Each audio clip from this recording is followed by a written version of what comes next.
નમસ્કાર, જય શ્રી કૃષ્ણ ખેડૂત મિત્રો.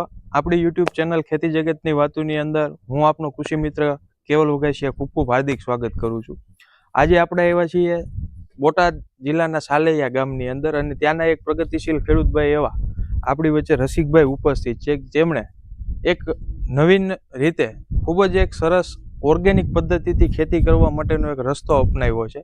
અને આજે અમે એમની ફિલ્ડ ઉપર મુલાકાત ઉપર આવ્યા હતા, તો અમને એવું લાગ્યું કે આપણા જેટલા પણ યુટ્યુબની અંદર ખેડૂત ભાઈઓ છે તો એમના સુધી આ માહિતી પહોંચે, અને જે કોઈ પણ ખેડૂતભાઈ ઓર્ગેનિક ખેતી તરફ વળવા જઈ રહ્યા હોય અથવા તો ઓર્ગેનિક ખેતી તરફ કરવાની ઈચ્છા ધરાવતા હોય તો તેની અંદર ઓર્ગેનિકના એક વે સ્વરૂપની અંદર કે ઓર્ગેનિકની એક પ્રક્રિયાની અંદર કે એક ઓર્ગેનિક ખાતર કે ઓર્ગેનિક મેન્યુર કઈ રીતે બનાવવું જોઈએ, તો એના માટેની માહિતી આપણે રસિકભાઈ પાસેથી લેવાના છે. તો રસિકભાઈ, સૌથી પહેલા તો આપણે જય શ્રી કૃષ્ણ. જય શ્રી કૃષ્ણ. ખાસ એક તો આપણે ખેડૂતભાઈને બતાવો કે આજે તમે હોજ બનાવ્યો છે, તો આ હોજ છે એ હોજનું કામ શું છે અને આ હોજની અંદર તમે અત્યારે જે અંદર જે કાંઈ પણ વસ્તુ નાખી છે તો એ શું શું આપણે નાખ્યું છે? હવે આમાં તો સાહેબ શરૂઆતમાં મારે પાસે 7 વીઘા જમીન છે. 2 ટેલર ખાતર લાવ્યો છું. એમાં હજુ આ થોડુંક વધ્યું છે અને 2 ટેલર ખાતર સમાય એવડો જ ટાંકો હોજ બનાવ્યો છે. નીચે આંકડો નાખી દીધો છે આખો, અને એના ઉપર ખાતર નાખ્યું છે. અને જે આ પાઇપ રહ્યો, આ પાઇપની અંદર નાની નાની એવી પથ્થરની મેટલ નાખી છે, એટલે અહીં ખાતરનો કચરો ન આવે. ખાતર અંદરથી ગળાઈને આવે. પછી અહીંથી ખાતર લેવું હોય તો અહીં આગળ કપડું બાંધી દીધું છે. અહીંથી આ કમ્પ્લીટ ખાતરનો રસ આવી જાય છે, બરાબર. અને આ પછી સીધો અહીંથી 50 ફૂટ જેવો ફિલ્ટર દૂર છે, ત્યાં આપણે ફિલ્ટરમાં ડાયરેક્ટ ચડી જાય છે. હવે ઓલી બાજુથી આપણે પાણીનો પાઇપ છે કે એની અંદર પાણી, આમાં પાણી ખૂટી રહે, પાણી અંદર પાછું જરૂર હોય તો ઓલી બાજુના પાઇપમાંથી પાણી પાછું ડ્રીપ પદ્ધતિની પાઇપ છે એમાંથી આવી જાય છે. આની અંદર અત્યારે તમે એક તો માટી, આંકડો, અને ધતુરો, આ 3 વસ્તુ, અને સાથે બીજું કઈ એની અંદર એડ કરેલું? 10-15 કિલો ગોળ નાખ્યો છે. 10-15 કિલો ગોળ નાખ્યો જીવાત બેક્ટેરિયા માટે. ટૂંકમાં આની અંદર 2 ટ્રેક્ટર કે 2 ટ્રેક્ટરની ટ્રોલી સમાય એટલું દેશી ખાતર સમાય એવડો આ હોજ બનાવેલો છે. આ હોજની અંદર નીચેથી જે આ પાણીની પાઇપલાઇન કે જ્યાંથી અહીંથી આપણે ખાતર, જે પ્રવાહી ખાતર છે, ઓર્ગેનિક ખાતર છે, એ નીકળવાનું આઉટલેટ છે. ત્યાં કપચી કે જે આપણે કપચી માર્કેટની અંદર આવે છે, કપચી ત્યાં નાખેલી છે. સ્લેબ ભરે ત્યારે જે કપચી વાપરવામાં આવે એ કપચી, કે જેના કારણે છે કે જે આની અંદર મોટો કચરો ન આવે, મોટો કચરો છે એ પાઇપની અંદરથી નીકળે નહીં. ખાસ ત્યારબાદ એના નીચે આંકડાનું લેયર આપણે કરેલું, આંકડાના પાંદડા, આંકડાની ડાળીયું છે એ નાખેલું.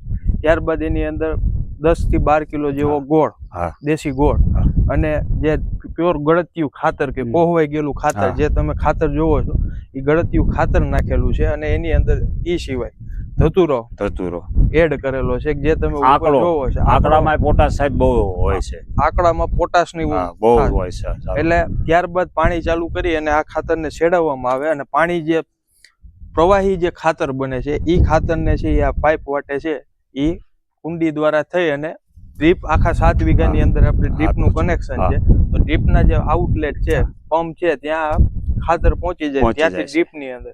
ખાસ અત્યારે રસિકભાઈ આપણે વાવેતરની અંદર શું શું કરેલું છે?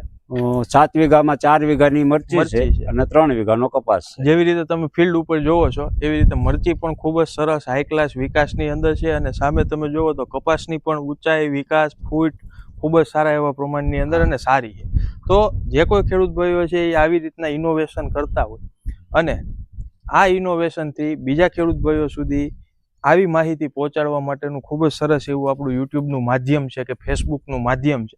તો આવા માધ્યમ દ્વારા અમે કંઈક ને કંઈક નવીન અને અલગ માહિતી છે ખેડૂતો સુધી પહોંચાડતા હોય છે. તો આપણે રસિકભાઈ આનો કેટલો સમયગાળો થયો અને કરાવ્યું એનું? આ વર્ષે ઉનાળામાં બનાવ્યું છે અને વર્ષમાં વાપરવામાં પહેલી વખત છે.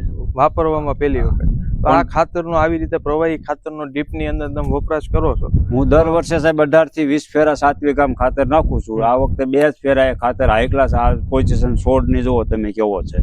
બધે રાસાયણિકમાં હજુ કાંઈ નાખ્યું જ નથી. રાસાયણિકની અંદર ટોટલમાંથી કોઈ ખાતર નાખ્યું જ નથી. આ દેશી ખાતરથી જ ઊભું છે બધું. ટૂંકમાં 2 ટ્રેક્ટરની લારીએ આપણે 7 વીઘાનું અત્યારે ખાતર આપણે થઈ ગયું.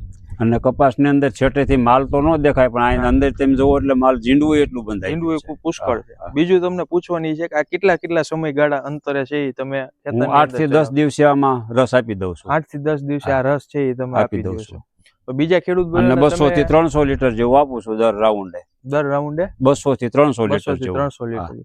તો બીજા ખેડૂત ભાઈઓને તમે શું કહેવા માંગો કે આ વસ્તુ કર્યા જેવી કે ના કર્યા જેવી? આ તો બહુ સારું સાહેબ. આમાં તો ખાતર તો તમે ડાયરેક્ટ નાખો તો નિંદામણી થવાનું, આ નિંદામણી નહીં થવાનું, થવાનું. ખાલી રસ જ જવાનું. રસ જ જવા. અને 10-15 દિવસે આપી શકો તમે. ઓલું ખાતર દેશી નાખવું હોય તો ઉનાળા સિવાય આપી ન આપી શકો. ન પછી તમારે આખી સિઝન ની ખાતર થઈને જ લેવાનું, આને તમારે છેલ્લે સુધી આપી શકાય. તો ખૂબ સરસ એવું રસિકભાઈ ઇનોવેશન કર્યું છે અને લગભગ આપણા સાલેયા ગામના ઘણા બધા ખેડૂત ભાઈઓએ આ રીતની ટેકનિક અપનાવી છે. તો આપને પણ વિનંતી છે કે થોડુંક જમીન ઉપર આપણે ધ્યાન આપીએ. જમીનની અંદર આજે આપણે નકરા રાસાયણિક ખાતરોના વપરાશ ચાલુ કર્યા છે વાપરવાના, જેના કારણે જમીનની ફળદ્રુપતા ઘટે છે.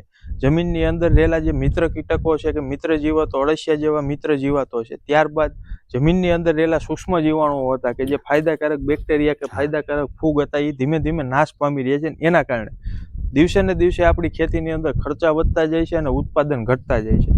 તો આવી ટેકનિક કે આવી પદ્ધતિનો આપણે વપરાશ કરી અને ઓછા ખર્ચાની અંદર છે એ સારું એવું આપણે વળતર મેળવી શકીએ છીએ, એવું રસિકભાઈ આજે પોતાના ખેતર ઉપર આ વસ્તુ કરી રહ્યા છે અને એમને એમનો પુષ્કળ ફાયદો પણ જોવા મળી રહ્યો છે. તો તમને આ વિડીયો સારો લાગ્યો હોય તો વિડીયોને લાઇક કરજો. બીજા ખેડૂત ભાઈઓ સુધી પહોંચાડવાની જરૂર જણાય તો વિડીયોને શેર કરજો અને ખાસ આપણી યુટ્યુબ ચેનલ ખેતી જગતની વાતોને એકવાર જરૂરથી અવશ્ય સબસ્ક્રાઇબ કરી દેજો, જેના કારણે અમારા આવનારા જે કંઈ પણ નવા વિડીયો છે એ આપ સુધી ત્વરિત મળતા રહીએ. ખૂબ ખૂબ આભાર રસિકભાઈ આપનો. જય શ્રી કૃષ્ણ.